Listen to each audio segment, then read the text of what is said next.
السلام علیکم۔ میں ہوں آصف فروخی۔ وبا کے دنوں میں پڑھنے کے لیے کتابیں اور گزارنے کے لیے زندگی کے واقعات میری تلاش کا سلسلہ جاری ہے۔ آج جو بات میں کرنے والا ہوں اس کا عنوان ہے وبا کے دنوں میں عشقیہ افسانے پڑھنے والا بڈھا۔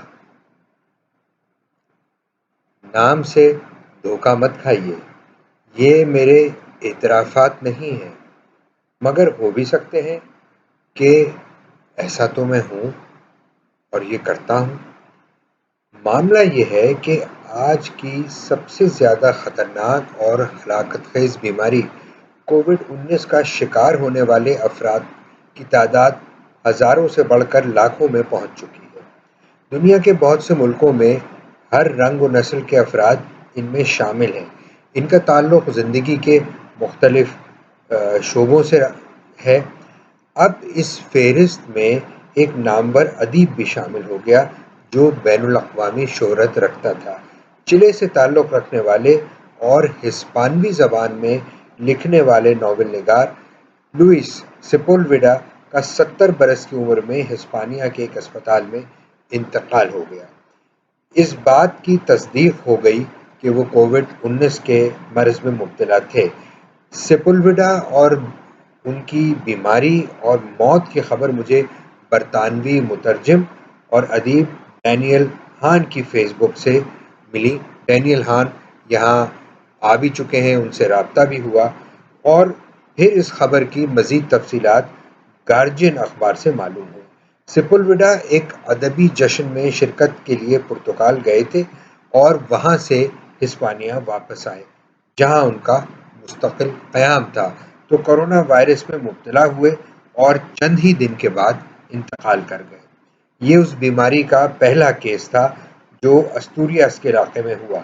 وہاں کے اعلیٰ افسر نے تعزیتی بیان میں کہا، ہم نے جان توڑ کوشش کر دیکھی مگر ان کو بچا نہ سکے۔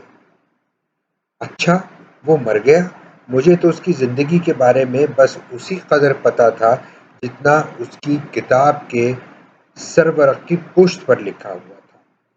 آج کل کورونا سے جوڑی جانے والی ہر موت پر نہ جانے کیوں لوگوں کو شبہ ہونے لگتا ہے، جیسے موت اصلی نہ ہو۔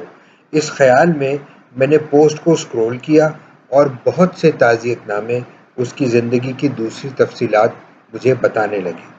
لگ بھگ 6 ہفتے پرانے کورونا انفیکشن سے پہلے سیپولویڈا کی زندگی بھرپور تھی۔ وہ چلی کے شمالی علاقے سے تعلق رکھتا تھا۔ نوجوانی میں ہی سیاسی سرگرمیوں میں حصہ لینے لگا۔ 1973 میں قائم ہونے والی آمرانہ حکومت نے پینوشے کی حکومت نے ہزاروں افراد کی گرفتاری اور گمشدگی کی ذمہ دار ٹھہری اور اسی دوران وہ بھی گرفتار ہوا اور غداری کے الزام میں جیل بھیج دیا گیا۔ ایمنسٹی اور دوسرے اداروں کے دباؤ پر اسے مشروط رہائی ملی اور گھر میں نظر بند کر دیا گیا۔ وہ وہاں سے فرار ہو گیا اور ایک عرصے تک زیر زمین رہنے کے بعد پھر گرفتار ہوا۔ اس کے بعد اسے جلا وطن کر دیا گیا، لیکن وہ سفر کے دوران پھر غائب ہونے میں کامیاب رہا۔ اس کے بعد اس کی شہریت چھین لی گئی۔ اس نے بڑا عرصہ یورپ میں اور خاص طور پہ ہسپانیہ میں گزارا جہاں وہ صحافت اور تھیٹر سے وابستہ رہا۔ اس کی زندگی کی بہت سی تفصیلات کسی ناول کی طرح دلچسپ ہیں۔ یونیسکو کے ایک وظیفے پر اس نے دریائے ایمیزون کے جنگلات میں وقت گزارا۔ یہی تجربہ اس کے مشہور ترین ناول بوڑھا جو عشقیہ افسانے پڑھتا تھا کی بنیاد بن گیا۔ یہ ناول 1992 میں شائع ہونے کے بعد بہت مقبول رہا۔ تقریباً 35 زبانوں میں ترجمہ کیا گیا۔ اس پر ایک کامیاب فلم بھی بنائی گئی۔ کم عمر پڑھنے والوں کے لیے اس کی کتاب سمندری بگلا اور بلی جس نے اڑنا سیکھا وہ بھی مجھے بہت پسند ہے۔ بحری جہاز سے بہہ نکلنے والا تیل سمندری بگلے کے بچے سے اعتماد اور شناخت کا احساس، اڑنے کی صلاحیت چھین لیتا ہے۔ ایک بلی کی مدد سے طاقت پرواز بحال ہونے کی یہ کہانی بچوں اور بڑوں دونوں کے لیے معنی خیز ہے۔ مگر میرا تعارف اس بوڑھے سے تھا جو عشقیہ قصے پڑھنے کا دھتی تھا اور آج بھی میرے ذہن کے کسی گوشے میں دھونی رمائے بیٹھا ہے۔ اصل میں وہ بوڑھا اپنے پس منظر کی وجہ سے اور بھی نمایاں نظر آتا ہے۔ وہ ایمیزون کے گھنے جنگل کے سامنے رہ رہا ہے، اپنی بود و باش اور غذا کے لیے جنگل کا سہارا لیتا ہے، مگر یہ جنگل انسان کی پیش قدمی کی وجہ سے پیچھے ہٹتا جا رہا ہے۔ پسپا ہونے کے باوجود جنگل اپنا انتقام لینے کے لیے تیار بیٹھا ہے۔ بعض قدیم قبائل اس جنگل میں اسی طرح رہتے آئے ہیں جیسے ان کے آباء و اجداد رہا کرتے تھے، مگر جنگل سے دولت حاصل کرنے کے لیے شہری علاقوں سے لوگ اس طرف کا رخ کر رہے ہیں۔ اپنے مقصد کے حصول کے لیے بے دریغ غارت گری سے بھی گریز نہیں کرتے اور اس توازن کو برباد کر ڈالتے ہیں جو اس علاقے میں صدیوں سے قائم رہا۔ مختصر سے ناول کا سب سے زیادہ مؤثر کردار یہی جنگل ہے اور اس کے ایکو سسٹم کی بربادی اس کا ڈرامائی عمل۔ دریا میں ایک لاش سامنے آتی ہے اور قصے کے آگے بڑھنے کا محرک بن جاتی ہے۔ اندازہ ہوتا ہے کہ اس آدمی کو شیر کی نسل کے اس جنگلی جانور نے چیر پھاڑ کر مار ڈالا ہے جو اس جنگل میں پایا جاتا ہے، جسے انگریزی میں اوسیلوٹ کہا گیا ہے۔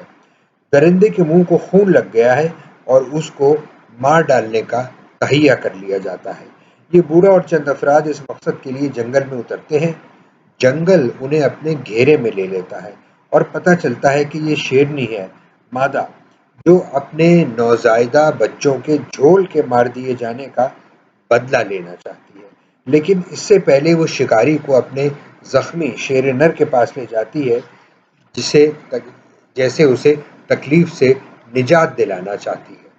وہ خونی درندہ مظلوم معلوم ہوتا ہے جو انسان کی زیادتی کا شکار ہے، اور جنگل میں اس جانور کی تلاش اور اسے مار ڈالنے کی مہم، جس میں یہ فرق مٹ جاتا ہے کہ شکار کون ہے اور شکاری کون، ایک چھوٹے پیمانے کے رزمیہ کی طرح آگے بڑھتی ہے، جو بوڑھا اور سمندر کے والے ہیمنگوے کی یاد دلاتا ہے، اور ظاہر ہے کہ گابریل گارسیا مارکیز کی بھی۔ ایک جگہ اس میں ذکر ہوتا ہے کہ اس بوڑھے نے برف نہیں دیکھی، مارکیز کے کردار کی طرح۔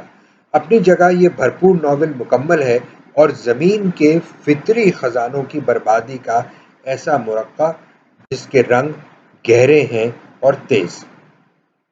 لوئس سیپلویڈا اور اس کے ناول کے ساتھ میرے لیے ایک اور ادیب کا نام بھی منسلک ہو گیا ہے، اور وہ ہیں افضل احسن رندھاوا، پنجابی زبان کے ناول نگار اور شاعر۔ ایک ادبی انتخاب کی تیاری کے دوران اب سے کئی برس پہلے جناب زاہد حسن کی وساطت سے رندھاوا صاحب کی تحریروں تک رسائی ہوئی، اور پھر رندھاوا صاحب سے میرا ایک رابطہ بن گیا۔ میری فرمائش پر زاہد حسن نے ان کے ناول دیوات دریا کو اردو میں ڈھالا۔ میں ان کے ادبی کام پر فیصلہ تو صادر نہیں کر سکتا، لیکن میرا اندازہ ہے کہ وہ پاکستان کے اہم ترین ناول نگاروں میں شامل کیے جانے کے لائق ہیں۔ رندھاوا نے بین الاقوامی ادب سے کئی ترجمے پنجابی میں کیے، جس سے ان کے گہرے مطالعے اور بیانیہ کی طاقت کا اندازہ ہوتا ہے۔ ایک ملاقات میں نے ان سے سیپولویڈا کے ناول کا تذکرہ کیا کہ میں نے اس کا ترجمہ کرنے کا ارادہ باندھا، لیکن اس کی گہری گھنی نثر میں پہلے جملے پر ہی اٹک گیا۔ تب انہوں نے اپنے دستخط کے ساتھ اس ناول کا ترجمہ مجھے تحفے میں دیا جو وہ اس سے پہلے مکمل کر چکے تھے، اور کتاب کھول کر میں نے اس کا نام دیکھا اور پھر پہلے صفحے کی پہلی سطر پڑھ لی۔ آسمان کھوتے دے پھلے ہوئے ڈڈھ طرح خطرناک حد تک سراں اتے جھکیا کھلاسی۔ یہ سطریں پڑھ کر مجھے ایسا لگا کہ ناول کو مناسب ترین ترجمہ مل گیا ہے۔ رندھاوا صاحب اس دنیا میں نہیں ہیں، ورنہ میں آج ان سے سیپولویدا کی تعزیت کر لیتا، اور وبا سے جھٹکی ہوئی اس دنیا کی مزاج پرسی بھی۔ کورونا وائرس اور زخمی شیرنی، کہیں ایسا تو نہیں کہ یہ دھرتی انسانوں سے بدلہ لے رہی ہے؟